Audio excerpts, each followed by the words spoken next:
প্রেমটা লুকিয়ে করছেন পরীমণি কার সঙ্গে? প্রিয় মানুষের বুকে মাথা রেখে একটি ছবি ফেসবুকে পোস্ট করেছেন।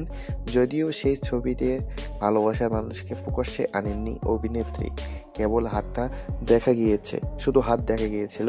তবু ভক্তদের চোখ থেকে আড়াল করতে পারেননি পরীমণি। শেখ সাদির ব্যবহার করা ঘড়ির সঙ্গে পরীমণি যার মাথা রেখেছেন সেই মানুষটির হাতঘড়ির মিল খুঁজে বের করেছেন ভক্তরা।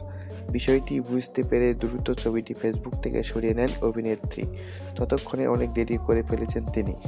সকলেই বুঝে নেন পরীর জীবনের নতুন সেই পুরুষটির নাম হচ্ছে শেখ সাদী, যার সঙ্গে তার প্রেমের গুঞ্জন বিগত 2-1 মাসের চারিদিকে ডালপালা মেলেছে। এই ছবির পর যেন সেই গুঞ্জন পুরোপুরি স্পষ্ট করে গেল।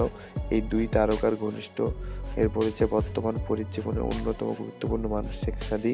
দুজনেই একসঙ্গে বিভিন্ন স্থানে ঘুরে বেড়াচ্ছেন, একে অপরের পাশে থাকছেন, তবে প্রকাশ্যে তখনই তাদের সম্পর্ক নিয়ে কিছু বলতে চাইছেন না। পরীমণির সঙ্গে প্রেম করছেন কিনা এ বিষয়ে জানতে ঢাকা পোস্টের পক্ষ থেকে যোগাযোগ করা হয় শেখ সাদীর সঙ্গে। সেই গায়ক বর্তমান অসুস্থ বোধ করছেন দাবি করে ব্যক্তিগত জীবন প্রসঙ্গে কোনো মন্তব্য করতে রাজি নন বলে ফোনটি কেটে দেন। অন্যদিকে সাদীকে নিয়ে সম্প্রতি এক সাক্ষাৎকারে পরীমণি বলেছেন, সাদী আমার জীবনে একটা জাদুর মতো। আমি মন খুলে তার সাথে নিজের কথাগুলো বলতে পারি। জীবনে খারাপ সময় যে পাশে থাকে আগলের আগে সে জীবনে আশীর্বাদ হয়ে আসে।